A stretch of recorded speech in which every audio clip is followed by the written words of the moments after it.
Welcome to the Cinematologists, a podcast and film club for discerning cinephiles. I'm Dr. Dario, and with me as always is Dr. Neil Fox. Neil, what's coming up on today's show? Well, today we are looking at women in film, and we did say that we weren't going to kind of, go with what's topical and what's kind of in the news, but it seemed kind of pertinent to to frame this week's episode around that, mainly because a female colleague of ours, Dr. Laura Canning, wanted to screen a film by a female filmmaker, and it seemed like a good fit. So, and with it being International Women's Day as well, if we're linking to those kinds of things. Indeed, if we want to be that kind of podcast that's right. we link to that stuff. But also there's stuff coming up all the time, isn't there? Women filmmakers and actresses seem to be commenting more and more about the position of women in Hollywood and in relation to filmmaking generally. Yeah, and I think we've sort of talked about our position as academics and indeed as kind of white straight men and our responsibility to acknowledge that discourse, and not just to kind of acknowledge it, but to become active in it and kind of and promote promote it in positive ways. So it's a good chance for us to do a lot of things and screen a different type of film. She picked Drew Barrymore's Whip It, and we're going to hear the introduction and the conversation around that later on. And I thought it was also interesting, we've got a fantastic interview with Professor Linda Ruth Williams and Dr. Shelley Cobb about their research project on women filmmakers, which kind of touches on this same kind of idea of what the male community might think that women filmmakers should be making, and then what the conversation can be around. Sure, I mean, it was. I went down to Southampton University, or University of Southampton, to interview those two colleagues, and it's around an AHRC funded project that they've got. So they talk a little bit about the project, and then we broaden it out to think about kind of women filmmakers in how they're understood in academia and how they're understood in film history. So yeah, an interesting show hopefully coming up. Yeah, and I think we'll probably just move straight into it, won't we? Because we've got a lot of content for people to listen to. There was a long and really good discussion in the second half after we'd finished the screening. So let's get straight into it. Let's listen to the introduction to Drew Barrymore's 2009 film Whip It.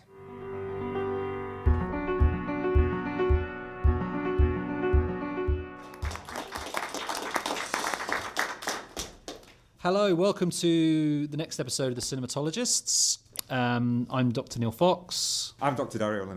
And we're joined by a very special guest this evening for the third Cinematologist screening. So, Dr. Laura Canning, welcome to the Cinematologists. Thank you very much. What are we watching tonight? Tonight we're watching Whip It from 2009, which is Drew Barrymore's directorial debut of all things. And I think to look at it, you can't just look at it as a kind of the directorial debut of Drew Barrymore. That's really interesting as well. You look at it as being a story written by screenwriter Shauna Cross, because one of the things that's interesting about it is it's essentially her story. Having moved from Texas to Los Angeles, where she became a screenwriter, she had actually taken up roller derby. So this is her life, if you like, as Maggie Mayhem, which was her roller derby character, and that's transposed into a kind of a coming-of-age story set in rural Texas, wherein Bliss Cavender, who's played by Ellen Page, who has since become much more famous, is the kind of slightly lost, stuck out, if you like, stuck out in the kind of boondocks, not really sure who she is or what she wants to do. And then she finds her way into, miraculously, this roller derby team, which gives her a whole kind of new perspective on life and on herself. So it's part coming-of-age film and part sports movie. When myself and Dario were kind of coming up with a list of films we wanted to screen for the podcast, and we were kind of looking at the sort of the breadth of films and filmmakers that we wanted to showcase. When we sort of thought about showing a film by a woman filmmaker, we never dreamed of showing Whip It by Drew Barrymore. Our picks were very serious and very kind of earnest, I suppose. And I just wondered why did you pick this film as a representation of sort of women filmmakers? Well, that rather fits into it because, first of all and foremost, I've picked it because it's a really enjoyable film. There's no kind of ifs, ands, or buts about this. It's just great fun. But I enjoy the fact that it comes from, if you like, a set of devalued production circumstances and textual circumstances, to be a bit schmancy about it. So it comes from the sports film is historically kind of devalued. the teen comedy is kind of academically devalued. And those intersecting with a female director and us, if you like, embracing that, I think can show us about different ways of looking at the female director. Because one of the things that really stands out when you start looking at the work of female filmmakers is the extent to which they are often evaluated on their tendencies to leave female concerns behind. So, for example, we think of a successful female filmmaker. We either think of somebody working in very serious social concern drama. You know, we think of somebody like Lynn Ramsey. We think of Andrea Arnold, dealing with big material, so to speak. Or we think of somebody like Catherine Bigelow, whose whole methodology is to make the most masculine films she can. You know, the surfer film, the kind of cop drama, the war film, which has become what she excels at. So this idea that female filmmakers can only gain credibility by working in genres and modes that have been, if you like, historically valued because of their supposedly masculine characteristics is just one way of looking at female production. So if you look at, for example, somebody like, I think Penny Marshall, for example. Penny Marshall doesn't seem to jump out of anybody's list of great female filmmakers. And that's largely because she works in sort of women-centered genres, sort of light comedy, romantic comedy, or things that are simply framed as such. And something like A League of Their Own, I think, would be a cousin of this film, if I could put it that way. Sure. So those intersections, I think, are really, really interesting. And also, one of the interesting aspects about this is the way the film is treated compared to, say, the way directorial debuts from sort of male actors are treated. And I think there's a great deal of linkage between the ways in which we look at the images of female stars and what happens to them, and the way we then look at their work when they move into directing. I wanted to ask about the dreaded kind of the quota question, because I think what you're sort of talking about there is interesting in a sense of, you know, there's this idea of that we need quotas in order to get kind of more female filmmakers in all areas sort of behind the camera. And it's almost as if at the moment, the quota is filled by a certain type of film. And this film, Whip It, seems to be, you know, something that's kind of encroaching almost on a kind of almost masculine domain in terms of the types of things it's doing. So how do you feel about, you know, the quotas in general, and also kind of opening up those genres which are derided to a wider kind of a wider take, I suppose? I think for this film, probably the key to it is its industrial position, because, you know, it comes out 2009. It's at the very tail end of that kind of quasi-indie boom which had persisted or sort of dominated the 90s and had persisted to a certain extent into the 2000s. So this was actually made by Fox Searchlight, and it had previously been owned by Warner Independent. So they were still at a point where they were prepared to produce this kind of low to mid budget film. This is $15 million budget. It's not a major undertaking, because they understood that it was also a low risk kind of endeavor. It was likely to make back budget, which it did, and a bit more. So industrially, that's how people end up infiltrating into those areas. But you're right in saying that does often circumscribe the kind of work that then sort of gets made. So the quotas, I find them what I'd call discursively problematic, in that women who benefit from quotas tend to be judged more harshly for their work. There tends to be a sense in which that gets, if you like, brought out into the light, while, for example, the nepotistic structures, the kind of, you know, lads club, the unspoken links between male filmmakers and producers and so on are never brought out into the light. So I think the pressure that creates on female filmmakers can be very destructive. But I also think that power is never ceded without a fight under any circumstances. And that if you're waiting for male filmmakers to kind of step back and offer you space, that's simply never going to happen. So I think any ways in which female filmmakers can carve out a space for their visions and to legitimize them by making them, however it's done, I would kind of stand over. Yeah. I'm just wondering, I haven't seen the film yet, so I'm really looking forward to it, purposely not decided not to watch it first. So I was just wondering, do you think that it has some kind of directorial imprint from Drew Barrymore? Obviously, you've talked about her coming from being an actress, and people know who she is, now going to a director, and the accusation could be made that she's a well-known name and therefore that carved out the funding to get the film made in and of itself. But do you think that there is a sort of, a sense that she will go forward as a director and do other things? Well, it's hard to say because this still remains her only directorial feature. And I think it's probably germane to mention that she's gone off to have 2 children since, right, which ends up being such a barrier for a lot of female filmmakers and women in all industries, to be quite honest. You'd hope that is something she can kind of come back from. However, I do think it's worth noting that her primary interest seems to have been in producing. Because she's got her own company, Flower Films, and that name is particularly interesting, I think. When you look at that kind of image of Drew Barrymore, she's consciously playing on that. First of all, as that kind of little innocent girl in E.T., sure, and then her, her later wild past and so on, and then kind of becoming something of a sort of a hippie figure, if you like. All of which plays into how this film is represented, if you like, discursively.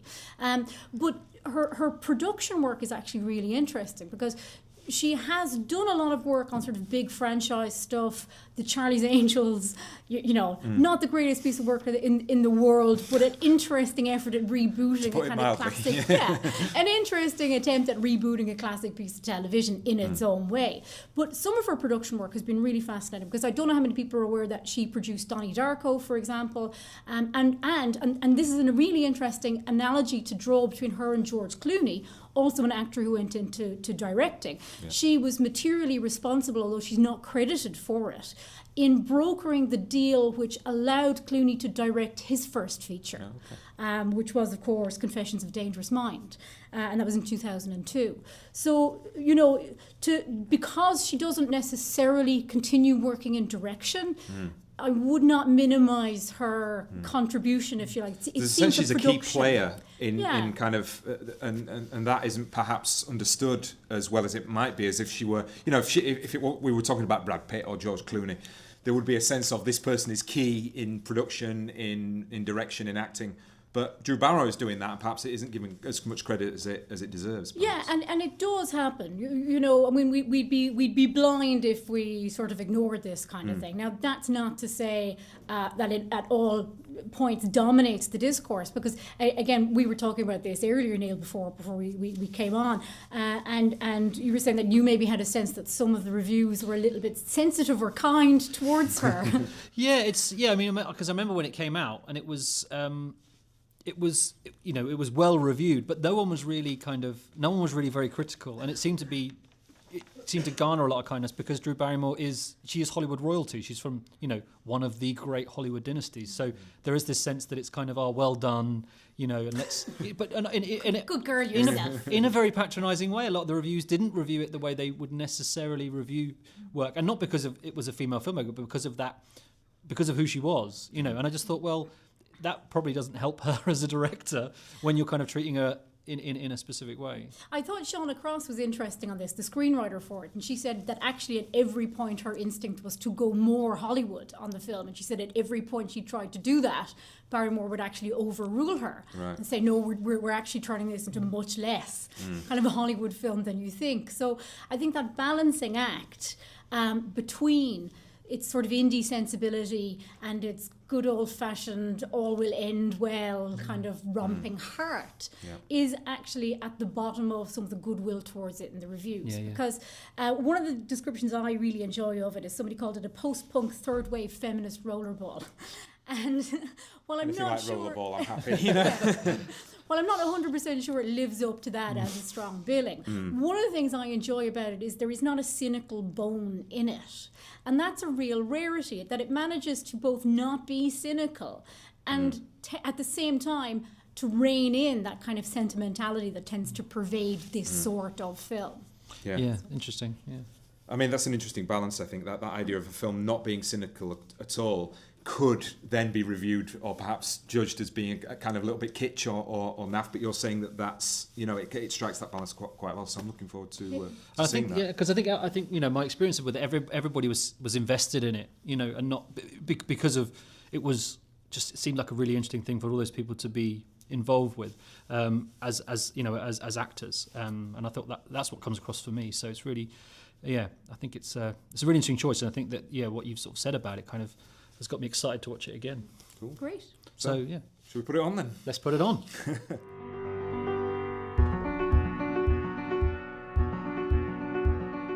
Okay, so some really interesting stuff came out of that Neil, I thought, and Laura did a great job, I think, of encapsulating what the film is about and also the ways in which it can be read, I think. Yeah, and I thought it was a nice kind of almost some cultural theory reading of a very, very mainstream text. Yeah, for sure. I mean, one of the things that we often talk about as academics when we're talking about what the concept of a feminist film might be, and there's this whole strand of feminist film theory that suggests, because Hollywood is so patriarchal, feminist films have to be made that challenge that notion of the system itself, both in terms of how it's structured and who makes films, i.e. men, but also in terms of the visual language of Hollywood, that the visual language cannot encapsulate this notion of what a feminist film should be. But obviously this is a very populist film.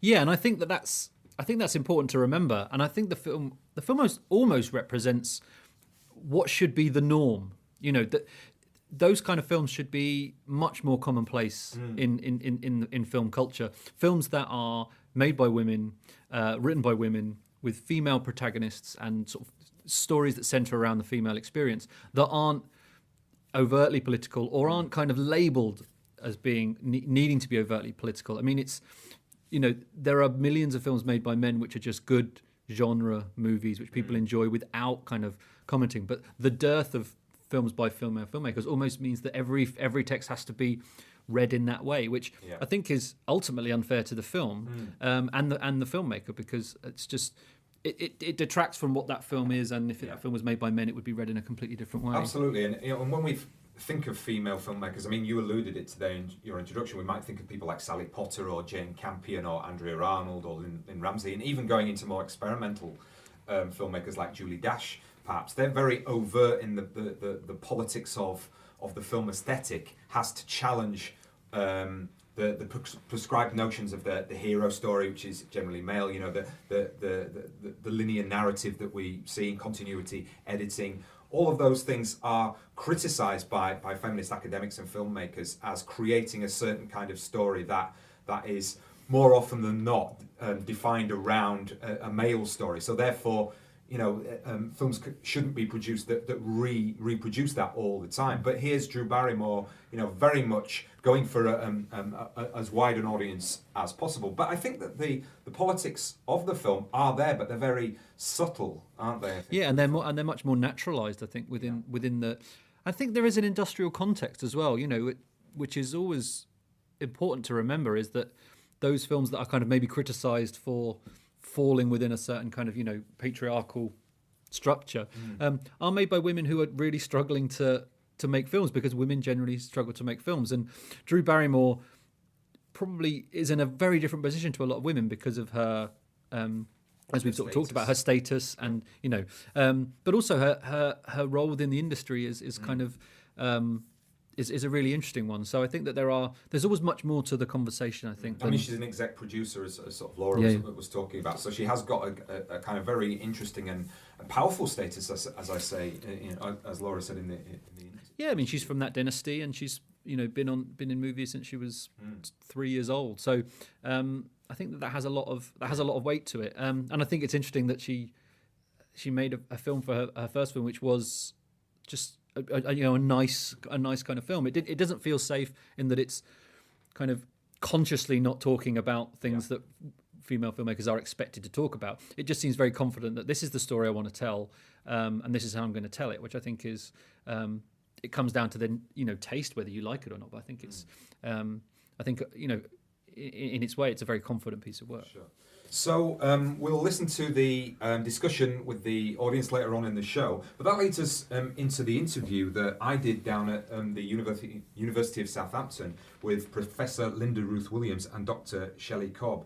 And they have just received a big grant from the AHRC, the Arts and Humanities Research Council. And they have a project that they're developing which looks at women filmmakers from an audience and also a production perspective. So let's get straight into that interview now.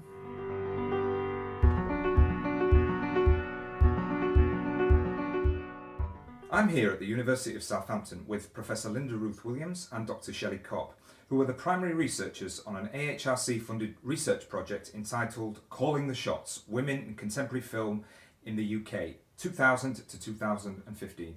Thank you both for speaking to the Cinematologists. Thank you. No problem. First of all, I'd like to start by discussing a little bit about the project itself. How did you come to develop it? You know, what was the sort of driving force behind getting to this point? Sure. Yeah. The kind of core of it, nut of it, that kind of general idea of it was something I'd been thinking about since I started my PhD on women filmmakers who make adaptations, and partly in a kind of fascination with that 70s period when there were women, feminist film studies was particularly interested in women filmmakers, but it was all kind of vague stuff. And then when I came here to Southampton, and Linda and I started working together, and we talked about our combined research interests and tried to put different versions of the project together at different times. And then we started thinking about borrowing some of the main examples from the annual celluloid ceiling report that comes out of San Diego State University. Okay. So we should just acknowledge that. Sure. That we're borrowing their kind of good work that they've been doing since 1998, where they analyzed the top 250 grossing films of each year. So part of the statistics comes from that model of looking at particularly in the British context, because that material that they produce is generally sort of applied around the world without sort of realizing its specific context. And there's inevitably going to be at least some small differences in a different context like the UK. So that combined with that sort of idealized version of bringing that out to the wider public, which Linda's very good at, made a very good combination between the ways that we were thinking about developing and then the interview process, which Linda had done before in her work. I was really keen on us bringing that together too, so that's the other side of the kind of primary research besides the data and the numbers of women in film is that interview research. And so our kind of combined interests and skills came together to develop the particular key elements of the project as it is, where it's about women filmmakers working in the British industry and getting their stories out and sharing their experiences. Was there a specific reason that it's 2000 to 2015? Is that? Yes, but I mean partly because we live and breathe contemporary cinema. Sure. Because, as Shelley said, the statistics that are thrown around very often when you hear about the dearth of women in film in all sorts of filmmaking professions come from the USA and are then applied across the world. And we wanted to fill that gap and find British specific data about the situation today and now, partly because we want to make a difference, because through the combination of talking to people and finding out what the actual situation is in British cinema now, this may be able to affect policy, which would be great.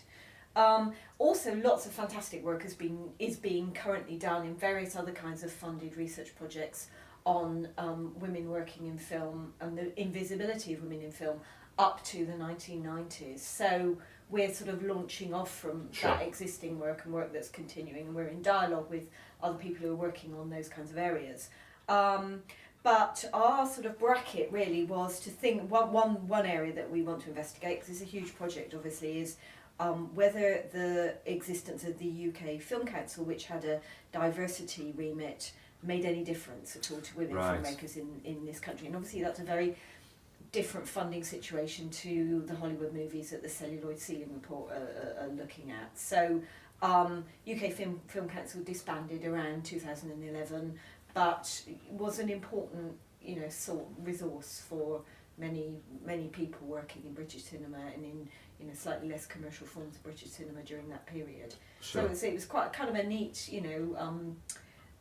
sort of year bracket for us to think about the rise and fall of that particular entity. Right. Yeah, rise, fall, and destruction of that Yeah. entity by the Absolutely. coalition government, just to be blunt about it. Sure. And methodologically, it's kind of interesting as well, because you can sort of talk about the statistics of how many films get made and this kind of thing, but the interviews that you discussed, in a way, perhaps provides this qualitative kind of idea of what the implications of perhaps the diversity of the Film Council failing or succeeding has on individual women filmmakers. So interviews with filmmakers are sort of a key part on Absolutely, the they project. are. And that, I mean, very early on in this process, Shelley said, talked about the value of that 70s, 80s moment when feminist academics and feminist filmmakers were actually talking to each other, and we want to sort of foster that space where that conversation happens.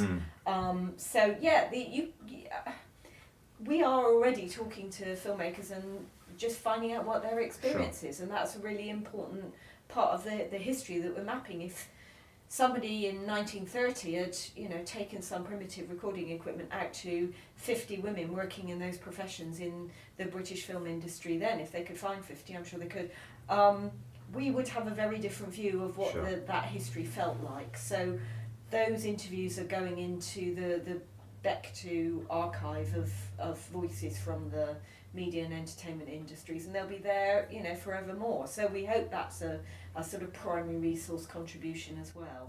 Yeah, that's really key what Linda says, because it's been a perennial necessity of feminist film studies to have to recover women's stories and histories. Women's histories across all areas get lost.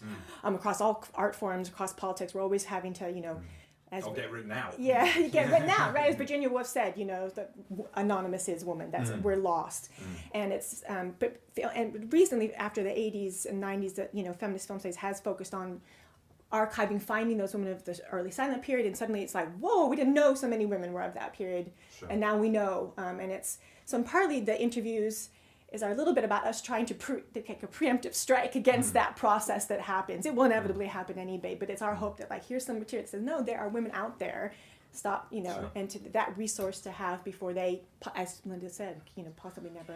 And that, just a slight, digression here, that, my passion about that partly comes from the work I did on my erotic thrillers book, which was published in 2005, and it was looking at films mostly made in the fringe movie industry in America between sort of 88 and 95, so not that long ago.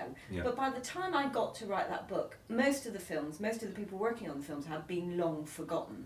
And actually doing interviews just to find out what their working practices were in this sort of shoestring kind of world was really illuminating to me. There was nowhere else I could get that information, and it was incredibly recent, and about quite, at the time, quite successful movies. So things get lost very, very quickly.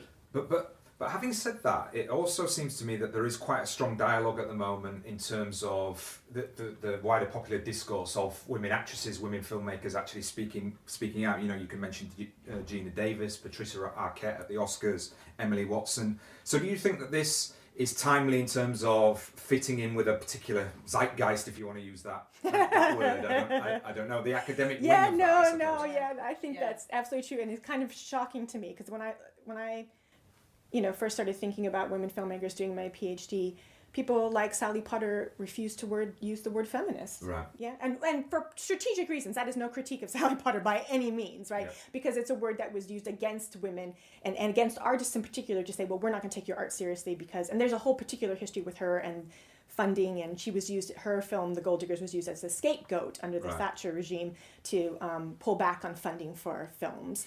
So she has a reason for that. But other high-profile women directors too, Jane Campion, they just that such a backlash time that it's a dangerous word to use. And again, so all the things we've said about trying to foster those different spaces between women and stuff was part of my interest. And I'm not saying I was prescient at all. I'm just saying timing, as you say, zeitgeisty, lucky, and it has turned out that this, what some people are calling kind of fourth wave digital feminism, out there on the internet, where there is all these young women speaking out and writing, and it's become something that is then voiced amongst young female stars, anyone from Emma Stone to, as you say, Patricia Arquette, Gina Davis's Institute.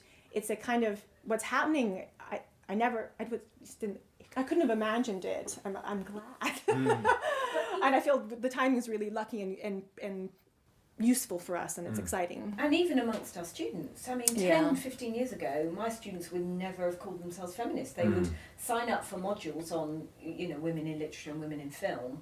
But it was now there's a real groundswell of feminist activity amongst the student body here, and I hope that's the case across the country. Yeah, it's interesting because I teach a gender and sexuality course in terms of representation, and this year for the first time there's been more male students than female students in the class declaring, an interest in this kind of area. So maybe there is a kind of shift again, and I don't know whether you want to call it a fourth wave of feminism or not, but that there's definitely a renewed interest in terms of feminist politics. I definitely think. So the project is looking for two researchers. Yeah. So and what are the kind of two strands that each of those researchers are that you are looking for? Because one's an audience-based wing of the project, and the other is the interviews with the women filmmakers. Yeah, that's the kind of the roughly split: audience studies, reception studies, and production studies. So obviously around women in film in the UK. So they're generally pretty broad. The audience studies could be about women's films, or particularly about any kind of genre, and particularly women's audiences. Just something that follows in those traditions of audience studies that feminist film studies. In fact, I was just teaching Jackie Stacey's stargazing today, and that kind of the way that feminists themselves in particular kind of led that kind of cultural studies, audience studies work. And then the other production one, we've sort of suggested that we're keen to see them researching there are many women in the UK who work across different visual fields, and particularly film and television, but also theatre and other areas. And that the UK in particular, and maybe it's London in particular, seems a space where there's a lot of, and that's happening more in America too, that move across film, television. In fact, there's a pretty, that I can think of loads of examples of women in film who make films, can't seem to sustain a career in the patriarchal industry that is Hollywood, and then move into television. Right. But that happens in the UK here too. Beeban Kidron is one that comes to mind, and Abby Morgan works across different areas. So there's there's different reasons we're interested in that. But again, it's broadly about kind of the audience side and then the production side of women in film in the UK. Is it possible? I mean, you've mentioned there, Shelley, about the sort of 70s and the emergence of feminist film studies, and throughout the 20th century, there's been perhaps a kind of search, or for political reasons, a need to kind of define what a feminist aesthetic might look like. But we're living in a much more kind of pluralistic world, really, in terms of identity and gender politics and this kind of thing. Do you think it's possible to kind of identify a feminist voice or a feminist aesthetic in film, or is that something that is actually necessary in the same way?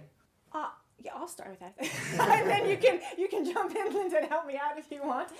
I generally, this is a tricky one, because there women filmmakers out there who would call themselves feminist filmmakers, and I say great, and we should have more of that. That would be lovely.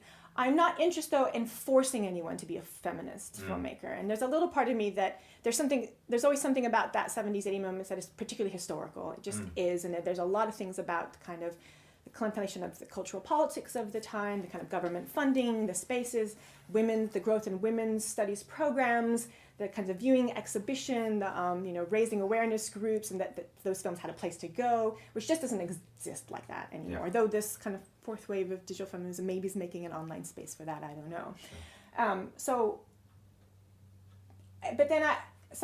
I'm less interested in claiming or labeling films feminist, but in a kind of Christine Gledhill cultural studies way, finding the elements in them that are of interest to feminists. Okay. Yeah, and that necessarily requires a cultural negotiation, textual negotiation, and that's what's more, I think, most interesting, especially if they're at all trying to appeal to any kind of mainstream that is inevitable. And there's sort of political implications to that, things we could talk about in terms of capitalism or compromises in terms of the aesthetics and things like that. But those are all interesting things to think about. It's interesting having said all that, and I agree with a lot of what you've said there.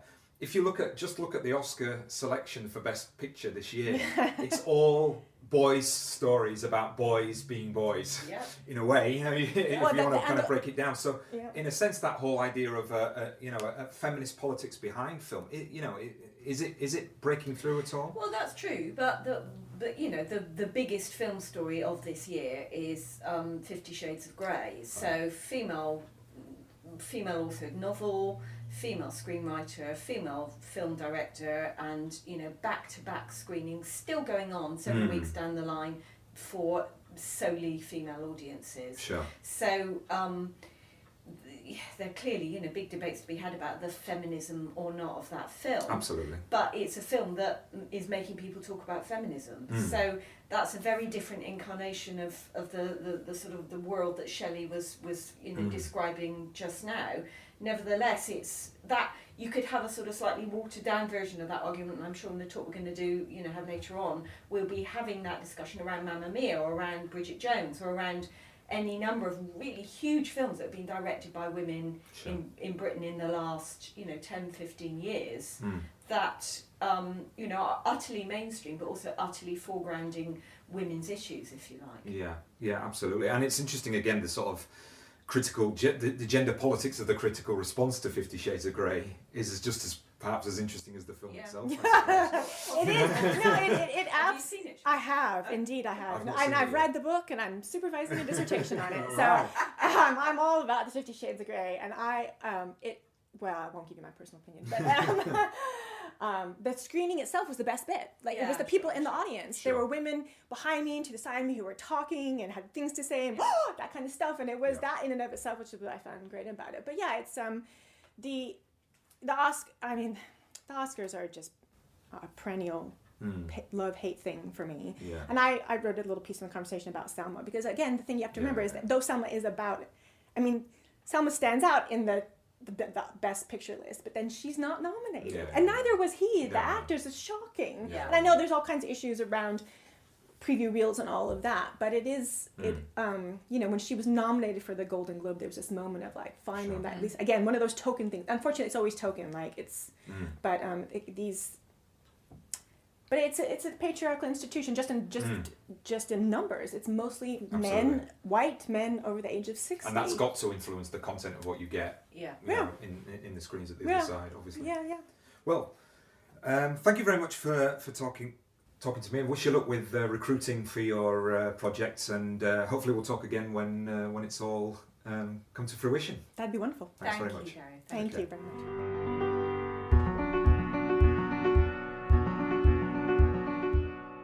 Okay, Neil, so what did you think of that interview then, having just listened to it? I thought it was fascinating, and I think what they're doing is really is obviously really timely, but it's coming from such a kind of such a deep kind of sort of industrial understanding that I think it'll be a really important research project. What was interesting is something that we've talked about a lot, is that I think Linda sort of raised the 50 Shades of Grey thing, which I think is such an interesting film at such an interesting time, because it's a kind of reminder that a lot of what constitutes kind of feminist debate in terms of film is often kind of the texts are kind of picked by men, or they're picked within a very kind of strict idea of what the feminist debate should be about. Academic framework about what constitutes a worthy film for study or appreciation. Exactly, and it just seems that it's kind of that, by always thinking in that way, you're not really moving towards opening up the debate, or kind of shaking off those kind of shackles of privilege. So it seems like an interesting kind of time to be going more towards those kind of films, because obviously there are a huge amount of women have gone to watch that movie. And is it right for us to sort of, as men, but also as academics, to sort of say, well, it's not valid? And it's like, well, there is something in it. And I think that kind of looking at it in a much broader scope, as this project seems to do, or hopes to do, I think it's really important that we start to, to move beyond the surface, because I think that there is a danger, because it's like, well, this is a project about women filmmakers, it'll deal with this type of film and this type of audience experience. So hopefully there'll be a much wider debate from a different perspective. Yeah, and I think that, it's really interesting. Again, I went to a talk later on in the day, and they were discussing kind of like the percentages of women filmmakers and how they get films made, and what kinds of films they're able to make, or what they're allowed to, what gets allowed to be made by the system in itself, and all of the kind of different pressures that will affect a female filmmaker as opposed to a male filmmaker. And I guess that debate again about what is valid leads on to the stuff about the idea of the canon, what is prescribed as what is worthy and what has value. It's almost kind of like in terms of Bourdieu, I suppose, if we're putting an academic spin on it. So some really interesting stuff. I mean, their project deadline for the students that they want. So there's 2 PhD studentships that are available is in April. So I mean, it's an amazing opportunity, I think, for 2 young academics to look at a specific time, because it's from 2000 to 2015 that they're looking at specifically.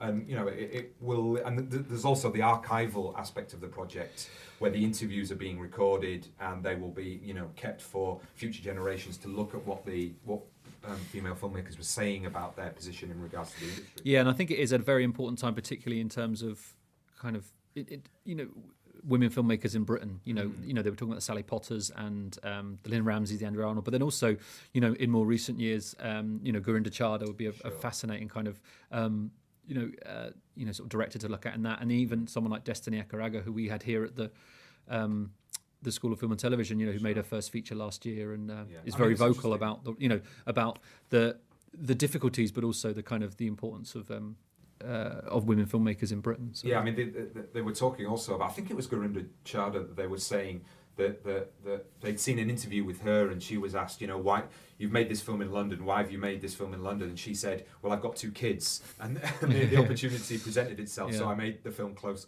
to home. And that's a question or a point of understanding that would never really be asked of a male filmmaker. It would just be taken for granted that you wouldn't have to think about that. Yeah, it's Woody Allen doesn't get asked why you made films in New York for 20 years. No, exactly. He was just he was a New York filmmaker. Yeah. He doesn't have that. You don't have to justify it in that way. No, so that's interesting as well. Great. So we'll move on now to our discussion portion of the live screening of Whip It, which some really interesting stuff came out of. It's the longest section. We got the most amount of feedback, I think, from the audience, which I think tells you something. So let's listen to that now.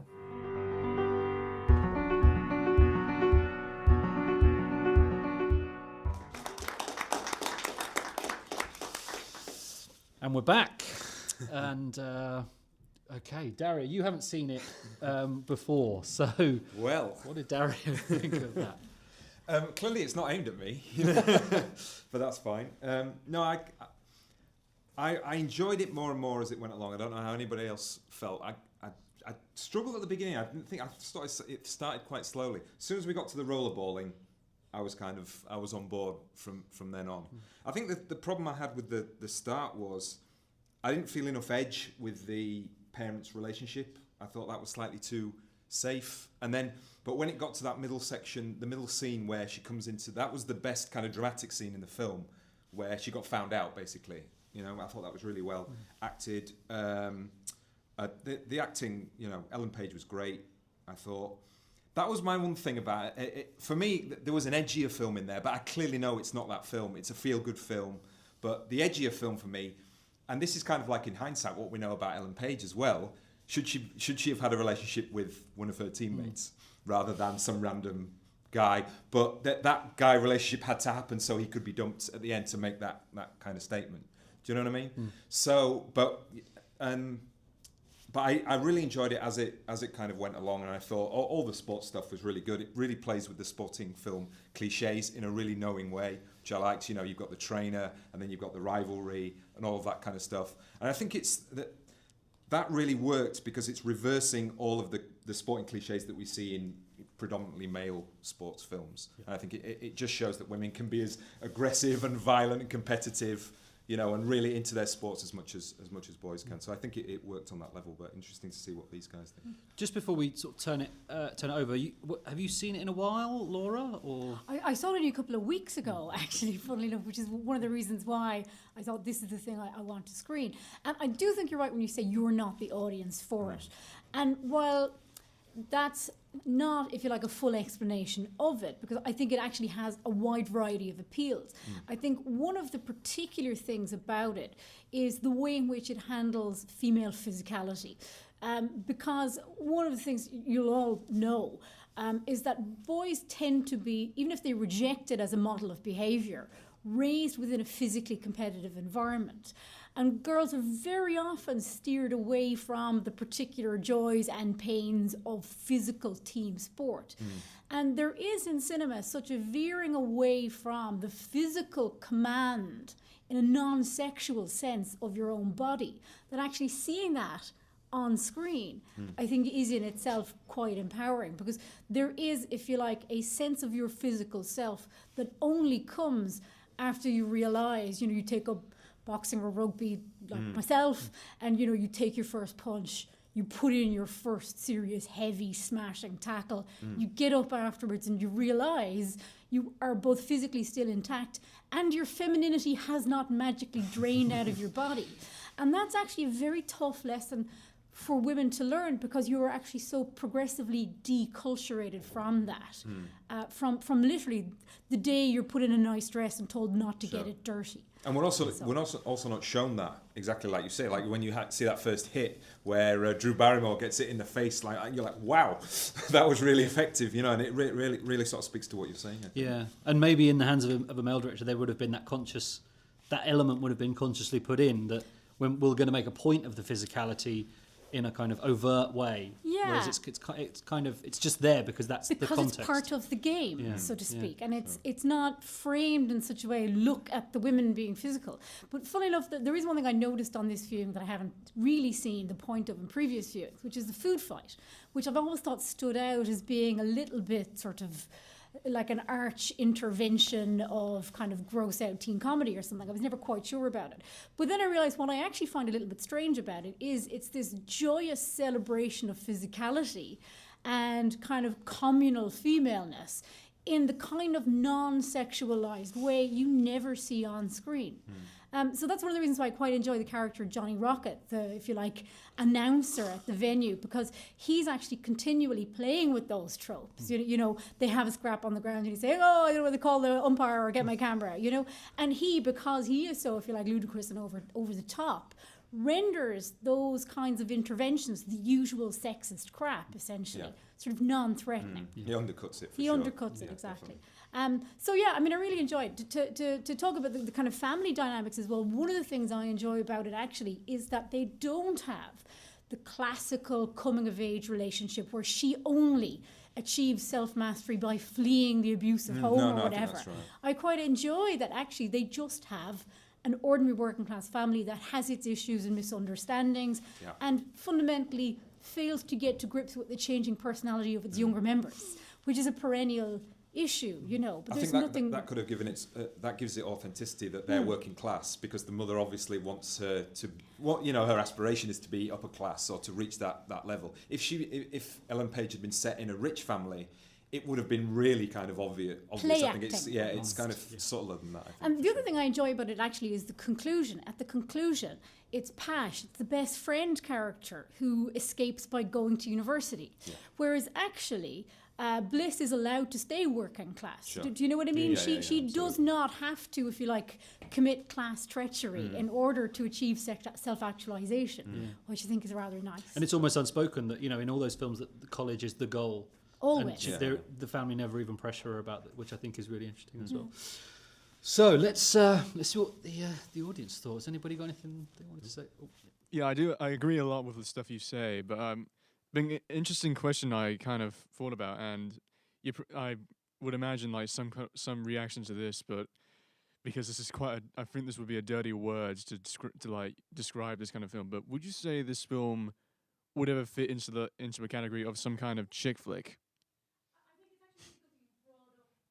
I think it's actually really good that you've brought up the point, because one of the things that I chose this film for is because I very strongly believe that our categorizations are at fault rather than the films themselves. So the second we apply some kind of reductive categorization like that to a film like this, we're actually playing the game of power. We are ascribing cultural values to a film. And we're sort of making judgments around it that have nothing to do with the quality of the film and everything to do with how we believe we should or should not enjoy it. Yeah. So the very term chick flick itself is the problematic thing, whether before we even try to put it into that category. Yeah, because there's nothing wrong with films for a female audience. Exactly. Why should there be? But chick flick itself as a term has, if you like, accumulated a certain derogatory residue, is how I put it. So. Yeah, and I think what's interesting about that film is that so much of those kind of cultural touchstones that she has, if they were delivered by a male director, would be lauded as this kind of knowing. I mean, she references Daniel Johnston, The Modern Lovers, The Jerk is playing, and so these are just kind of universally kind of accepted when male directors do it. But there's a wider point in there, actually, which is that they're universally accepted when men do them. Young women know very much about how their, if you like, cultural investments are often treated as playing. You know, the notion of the geek girl, for example, whose cultural investments and whose fandoms, for example, are perceived as being somehow ersatz or of less value, or, she's doing it to get guys and look cool. That sort of framing is as common within sort of the kind of world of the characters as it is in that way you're perceiving it from a directorial point of view. Yeah, but I think the film wears it very well. It never feels forced. And that's why I think the film works for that wide audience, because although it's got female characters within it, it's not it's not in any way reductive. Do you know what I mean?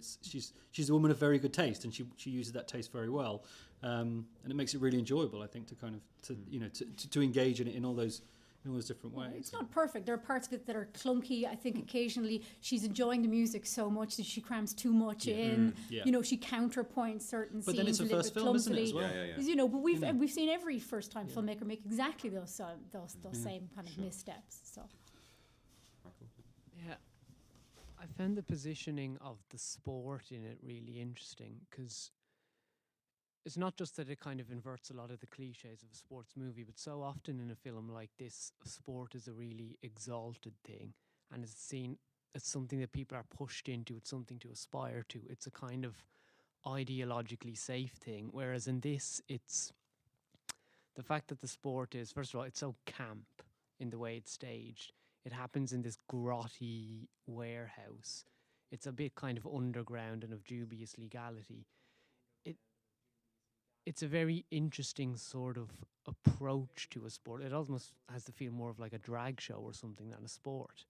And as someone who, would generally rather stick needles in my eyes than watch sport, it made me actually think, maybe I should try and get into some sports, because it sort of positioned the whole idea of sport in a completely different way to what you normally see. And this is more of a comment than a question, I guess.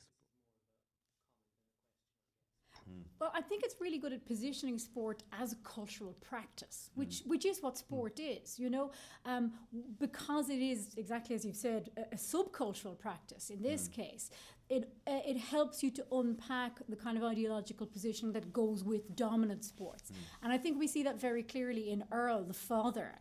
And if you like, the little vignettes where we have the next door neighbour who's got the signs up in the yard, celebrating his son, the kind of amazing football player, and that sort of framing of the dominant sport culture as being something that actually you can resist through a different kind of sport, which is like somewhere between drag and drag racing. Both at the beginning and at the end, though, they're making the director is making it clear that winning is not the be-all and end-all here. So at the beginning, they really don't give a toss about whether they're winning or losing. But then, for narrative purposes, they've got to get better and play the sports movie cliche. But then, at the end, they don't win. It's very rare in a male-centered sports movie that the heroes don't win. But then probably the ultimate male sports movie, Rocky, the first movie, he doesn't win. No, that's right. And it's not about. But that's why it's a great movie. Yeah, exactly. And that's why Rocky is still such an example of a beautifully written script, because it takes what you think you know about a practice and it inverts it. Here, I think it is slightly different because it's not so much that the sport is beside the point, because it's not. It's very much about sort of female mastery of physical self, but it's also about solidarity. And that is framed in a way that both plays on some of the kind of macho aspects of dominant sport culture and also undercuts them. So again, Iron Maiden and Bliss at the very end have their reconciliation. The bitter enemies turned grudging respecters of each other and so on. But you're right, they still lose. And in a way, I think that's more a gesture of the importance of sport as a unifying practice, kind of in a cultural sense, rather than that kind of almost quasi-militaristic way that it's framed in most senses. Yeah, because I think there's one of my favourite parts of it, watching it again, was it's a really small bit where she's on the bus and she sees the male football team. It's kind of like a Wes Anderson kind of almost tracking shot. She sees the male football team, then she sees the guys in the street drinking beer, and it's the nerds and the jocks, and they're all together, and the nerds. But it's a very kind of male-dominated kind of communal thing.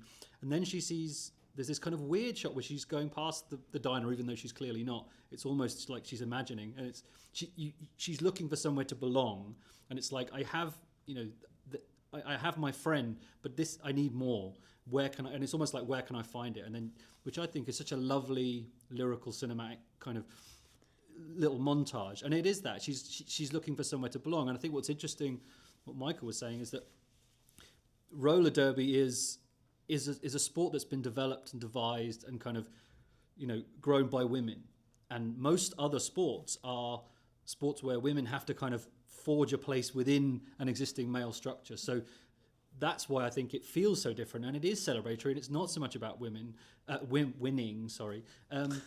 Because it's coming from a completely different cultural place. It doesn't have to win in the way that male sport is kind of driven in that way. So I think it feels a lot freer and it feels a lot more interesting. But what you were saying earlier about the way that the sport is shot, it pulls no punches in terms of, regardless of whether we want to win or lose, this is a sport. It's physical.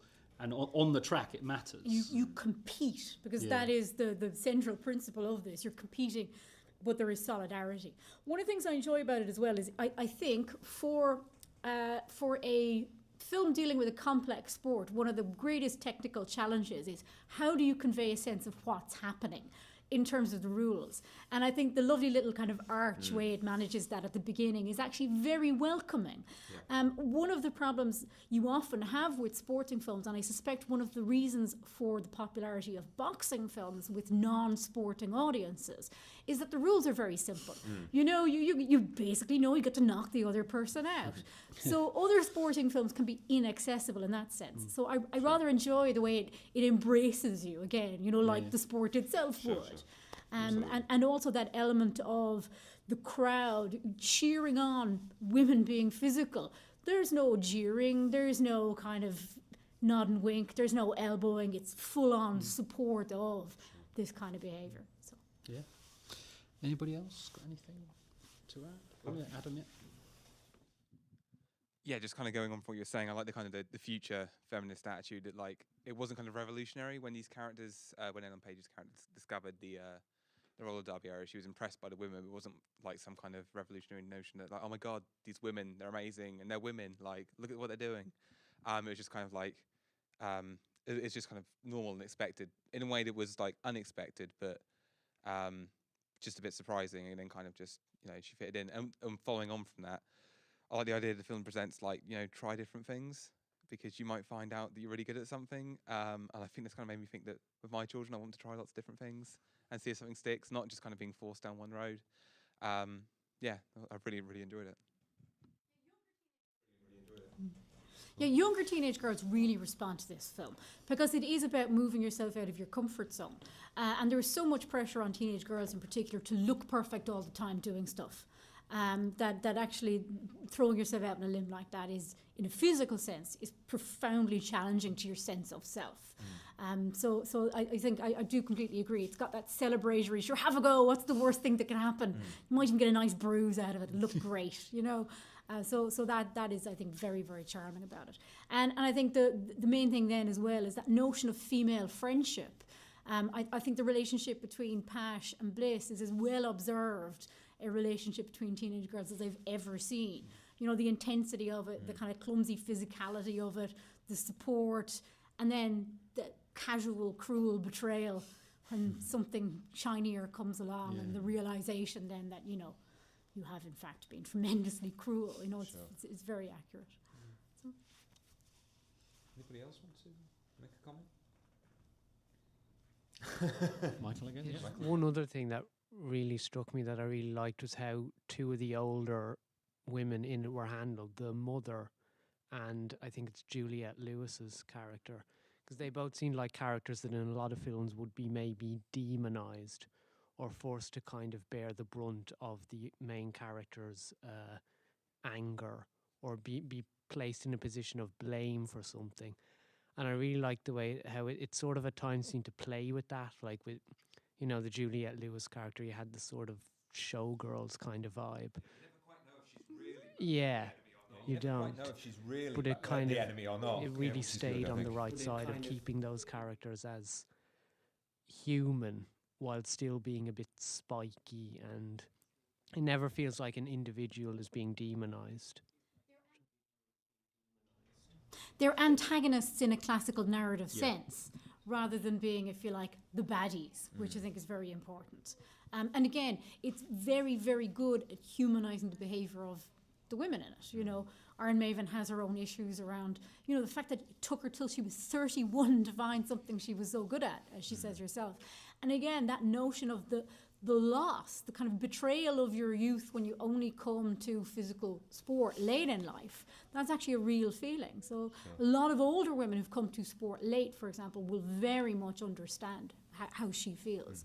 It's that sense of lost potential that you're desperately trying to make up the years in, so to speak. Yeah, and I think that those, you know, those characters are set up there to kind of to highlight the fear that, because a lot of it is about, you know, Ellen Page's character's fear of what's going to happen when I do this thing, like Adam was saying, that if I go out there and I put myself, what's going to happen? And the fear is that those characters will crush her. But of course they don't. So, you know, she carves her own space within and among them, which is as it is and should be. Yeah. And I mean, I just, you know, I think the casting across the board is superb in this film. I think everybody is so superbly cast, but particularly Marcia Gay Harden as the mother. I mean, just she sells stuff that in other hands would just be mawkish and schmaltzy, but she's just so good. And, you know, like particularly that scene at the end with the dress, I mean, she just handles that just pitch perfect. And it's really rewarding that, you know, you've got that many good performances out. There's a couple of moments where the film helps that along with the little shots of her doing a job. You know what I mean? And they're not heavy-handed at all. It's just a little moment. It's kind of like, you know, this woman is working class, has worked all her life, and really all she's after is to make the daughter's life better. Easier. You know, It's such a great visual storytelling. We all know that uniform, the post office uniform. We get all the signifiers straight away. And it's never mentioned, and the cruelty never comes in most films. The child would lambast the working classness and lambast the job that you're a postwoman. You know, it's completely unspoken, and it's really nice. Anybody else want to say anything about the film or a question? Or are we done? Any of our female students? Okay. Exactly. Yeah, I just wanted to add to what Michael said, because I did think it was really nice the way Juliette Lewis's character's written, because she's not just the mean character, the bad girl. So she shows her vulnerable side in the end. So you understand that there's a root to her viciousness. And yeah, I really liked the way that was handled. So.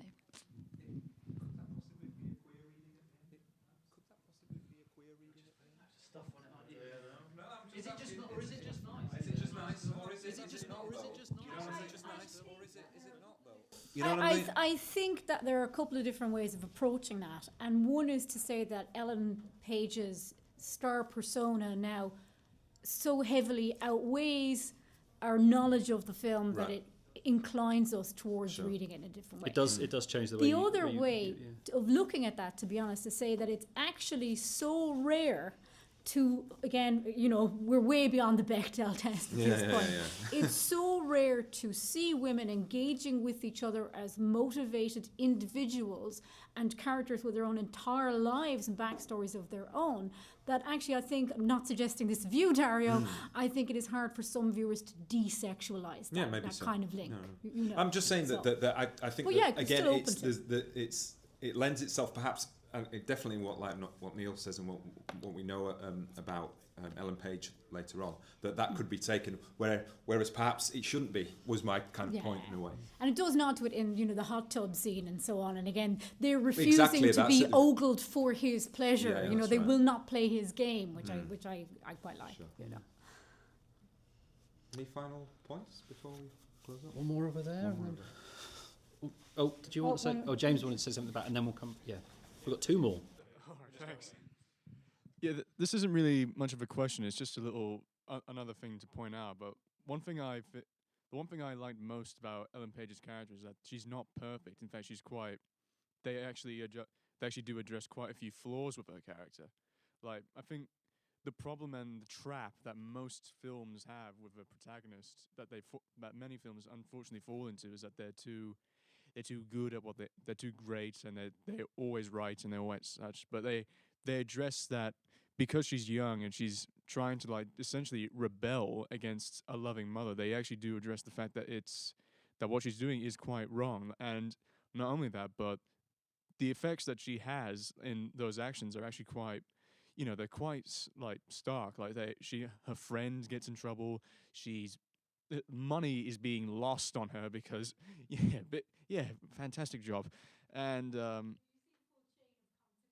I mean, that's probably the one thing that I noticed I was really astounded by as a character, is that for a protagonist, you really do get a sense that this is the real world because her actions have consequences.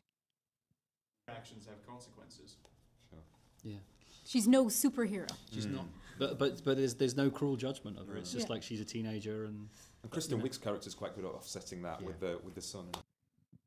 I just wanted to say that it was it's nice that a coming of age film like this is managed to get in touch with all of the characters and see it from all of their opinions, because a lot of them they do just focus on the guy said over there, the main protagonist. I just thought it was they did a really good job of establishing all the characters' motives and how they feel, not just focusing on Ellen Page's character. So I think it's nice to see a coming of age film do that in a way. And I think it does it quite subtly as well. I mean, the Birdman character as well. We see his confidence change. After a kiss, he completely changes, and it's not spoken of. It's a visual transition. He only has a couple of lines. He delivers them very well, and he's got a lovely spark and all the rest. But the rest of it is purely told through what you sort of see of him off in the background and so on. So there's a lot of subtle work going on, which I think which kind of gives us that feeling that we understand and we know these characters. It goes back to what I said introducing it. Whatever flaws this film has, I think you forgive because it's got a really big heart. There's nothing cynical and there's nothing mean about it. It's just a very kind of emotionally genuine film, I think, in a lot of ways. Seems like a good place to end it, yeah. So thank you, Laura, for picking Whip It, and thank you all for coming out to watch it, and thank you for your contributions. And come next week for some Japanese samurai. Yes. A little bit of a change of gear. So thank you.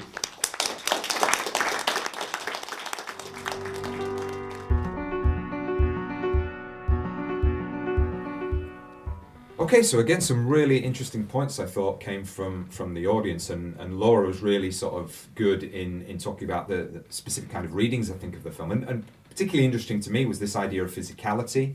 And, as academics, we read a lot of texts that talk about the way in which women are represented on screen, and it tends to be seen as a kind of very narrow and specific notion of what the ideal, female body should look like, and the implied male viewer in the audience. We could go on forever about that. But this idea of the physicality of the roller derby participants, and how they were aggressive and they're strong and they're competitive, and I think the sort of formulaic nature of the sports movie was being played with a lot in terms of allowing, showing women performing those roles that would ordinarily be performed by men, I think, in sports films.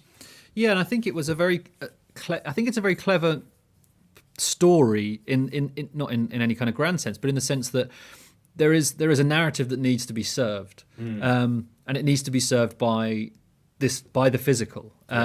So, but because I think Drew Barrymore is interested in telling the story, then it just becomes naturalized as part of the experience. So, you know, it is very physical, and there is almost a kind of celebration of the physical, but not in a, like you say, not in a very kind of overtly sort of masculine gaze way. It's just, you know, these are women who are, I mean, all different shapes and sizes, all different ages. You know, some have had, you know, children, but none of that is ever kind of really explicitly kind of said, oh, aren't these women wonderful? It's just like, this is what they want to do with their life, and not only do they want to do it, they want to commit to it in the way that, you know, men commit to, you know, to that kind of same journey in sports movies.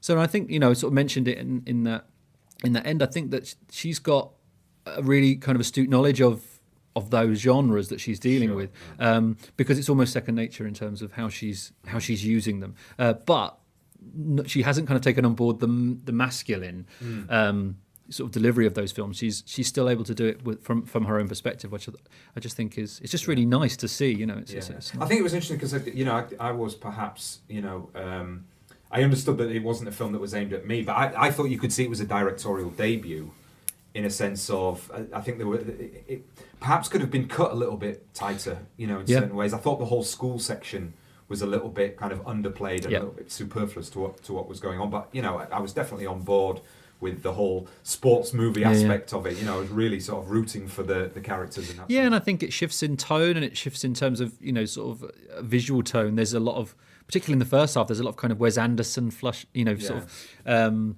I thought there was a bit of Animal House kind of references with the food fight and all that kind of thing as well. Yeah, it's kind of it seems to be like most first films, kind of finding its feet in terms of how am I going to do this? But a lot, I mean, but like you say, there's sort of some really kind of strong sections in there where it is really interesting, and the performances. I mean, we've talked a lot about performance, I think, on this podcast, and again, the casting is so spot on that you kind of forgive so much because there's so much care gone into it. Absolutely. So next week we have got Akira Kurosawa, another strong gear change, let's say. Indeed. We're screening Sanjuro. We are another very kind of popular genre movie, albeit, you know, one that is kind of viewed within a certain context. Which we think we're going to talk about on next week's podcast. Yeah, absolutely. I think that we'll definitely get into this idea of it. Does this kind of get labelled as an art house film simply because it's Japanese and it's been, you know, it was successful and you know, from Kurosawa, who's won in festivals, when really it is it's a pop culture film. It's an action film and it's meant for enjoyment. It's almost a kind of continuation of what we're saying today. Does the filmmaker and the text kind of get this almost Western white male perspective handed to it? That really it's not intended for. Not this particular film. No, definitely. Sure. So, but you know, and a lot of that work at that time, he was just kind of making really kind of great entertainment. So hopefully, great Toshihiro Mifune as well. I'm sure we could talk for hours about him. Absolutely, I'm sure. So. Okay, so that's it for today's show. The Cinematologists is recorded live in front of a cinema audience. It's produced by James Chatwin, Marcus Thorne, and Michael Tibbins, and the design and branding is courtesy of Philly Blumel. The title music is by 9 Inch Nails and the segue music is by Moby. You can find information on screenings, music licenses and archived episodes at cinematologists.com. Follow us on Twitter at Cinematologists and on Facebook at facebook.com/cinematologists. Thanks also to our guests, to our live audience, and until next time, this has been the Cinematologists podcast. Thanks for listening.